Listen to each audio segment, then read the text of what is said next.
একটা কবিতা বলি, মানে ছন্দ বলা চলে। টাকা টাকা করে হয়ে যাচ্ছ অন্ধ, এভাবে চলতে থাকলে বিবেকের দরজা ঠিক হয়ে যাবে বন্ধ। আমি মনে করি যে বিসিএস ক্যাডার হওয়ার চেয়ে ফ্রিল্যান্সিং হওয়া এখন কঠিন, কারণ বিসিএস এর প্রশ্ন এখন টাকা দিলেই পাওয়া যাচ্ছে। যারা অবৈধভাবে এরকম টাকা ইনকাম করে তারা বেশ্যার থেকে কম না। বেশ্যার একটা সংজ্ঞা দিই, অবৈধভাবে জ্ঞাত আয় বহির্ভূত সম্পদ অর্জন করে যারা আজ সামাজিকভাবে প্রতিষ্ঠিত, এরাই হলো সমাজের সবচেয়ে বড় নিকৃষ্ট বেশ্যা। বিষয়টা একটু চিন্তা করে দেখেন আসলে তাই কিনা। একটা প্রশ্ন বলি, দেশের প্রধান রপ্তানি পণ্য এখন কোনটি? এখন আমাদের বাংলাদেশের রপ্তানি পণ্য এখন টাকা।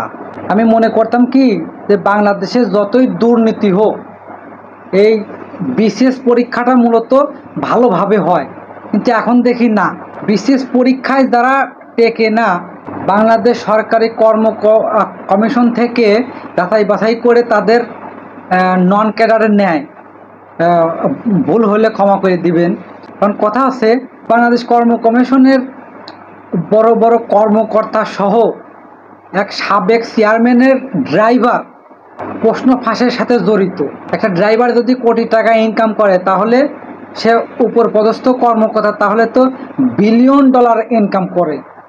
সেই ড্রাইভারের ছেলে বাবাকে চেয়ারম্যান বানাতে দিন রাত প্রচারণা চালাচ্ছে এবং সেই বাবা এলাকায় দান খয়রাত করে, একটা মসজিদ নির্মাণ করছে, গ্রামের সবাই তাকে ভালো জানে।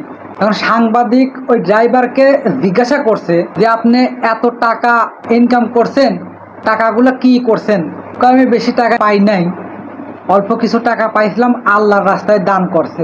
চিন্তা করা যায়, এই টাকা বলে সে আল্লাহর রাস্তায় বলে দান করছে। বিসিএস সহ 30টি নিয়োগ পরীক্ষার প্রশ্ন ফাঁস অভিযোগ অস্বীকার করে জানালো পিএসসি, বাংলাদেশ সরকারি কমিশন থেকে। মানে প্রশ্ন ফাঁস হয়েছে, তারপরও তারা স্বীকার করতেছে না। চ্যানেল 24-এর এক সাংবাদিক 6 বছর ধরে এটা বের করার জন্য তদন্ত চালাচ্ছে। একটা সাংবাদিকের যে কোনো একটা তথ্য বের করার জন্য বা একটা সংবাদ তৈরি করার জন্য সর্বোচ্চ 2 মাস সময় দেয়।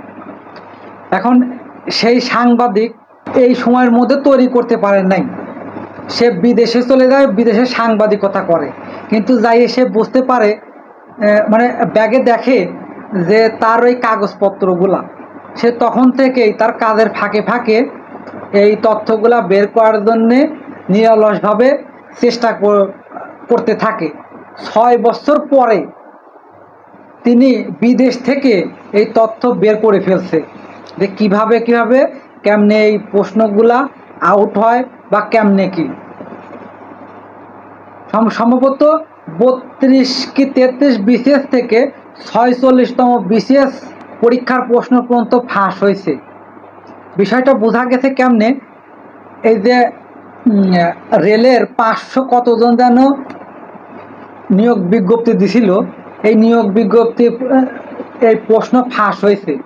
আমি শুনেছিলাম যে জুড়াই নাকি বিসিএস হচ্ছে। এখন জুড়াই বলতে কেমনে, স্বামী স্ত্রী দুইজনে একসাথে বিসিএস ক্যাডার হচ্ছে। এখন মনে করেন দুইজনের মধ্যে যে কোনো একজন প্রশ্ন কিনলো, এখন একজন প্রশ্ন কিনে দুইজন মিলে পরীক্ষা দিল, তাহলে তো এক জোড়া হয়ে গেল।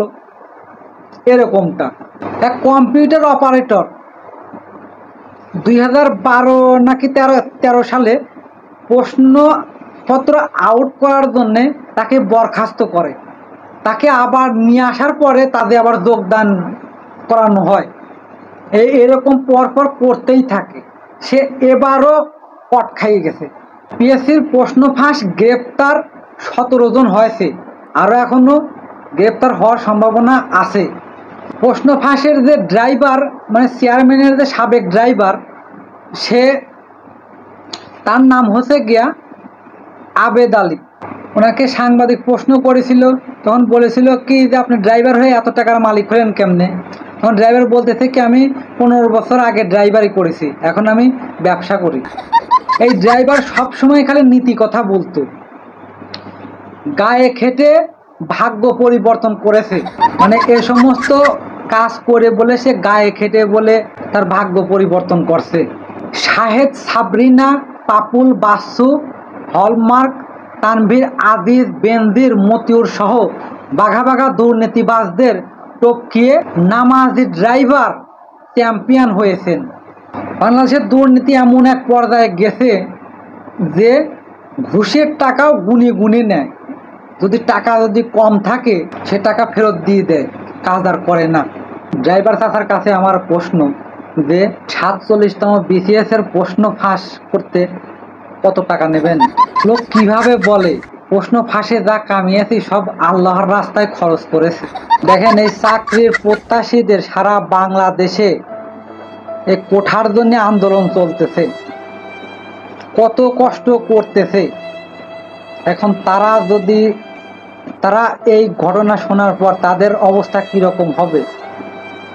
কত মানুষ কষ্ট করে এত মেধা খাটিয়ে যে BCS এর জন্যে এত পরিকল্পনা করতো, অ্যাটেন্ড করতো, যেটা চাকরির প্রত্যাশী, তাদের কি সেই প্রত্যাশা থাকবে? এই আবেদ আলী এবং এই কর্মকর্তাদের করা উচিত কি প্রশাসনের হাতে তুলে না দিয়ে এই যারা আন্দোলন করতেছে না কোঠার জন্যে, ওই তাদের হাতে তুলে দেওয়া উচিত। এবং তুলে দেওয়ার পরে এটা নজির হয়ে থাকবে যে এরকম অপরাধ করলে পরে তাদের জনগণের কাছে তুলে দেওয়া হয়। ড্রাইভারের একটা উক্তি বলি, সময় উপভোগ করেন, পৃথিবী 2 দিনের, কাল বাদে পরশু সূর্য আপনার নাও হতে পারে। আর সেই মাল দেখেন কি করেছে। আবার এই ড্রাইভারের ছেলে আবার ছাত্রলীগের বড় একটা পর্দায় ছিল, এখন ছাত্রলীগ তাকে বহিষ্কার করছে। টাকা হইলে ভাই এখন সব হয়। দেখেন নারী, এই যে BCS এর প্রশ্ন, আপনি ধন সম্পদ যা চান টাকা হইলে সব হচ্ছে। এই নিয়ে কি হবে না, কিছুদিন পরে আবার ধামাচাপা মারি যাবেন। হয়তো আমি যে এরকম কথাটা বলতেছি আমার এই ভিডিওটা থাকবে কি না আমি জানি না, আমার পেজে সমস্যা হতে পারে।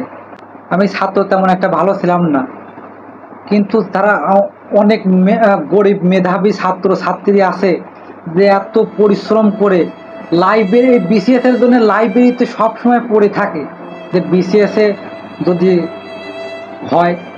আর একটা জিনিস দেখাই, সাবেক চেয়ারম্যানের ড্রাইভার তার ছোট্ট একটা কুড়ি ঘর দেখায়।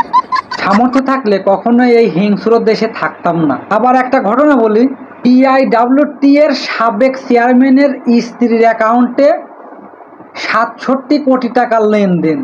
তাহলে বোঝেন কি 2-1 টাকা, এই টাকা দিয়ে আমার মতো একটা মানুষকে পুরাই ফেলা দেওয়া যাবে, অনায়াসে পুরি ছাই হয়ে যাবে।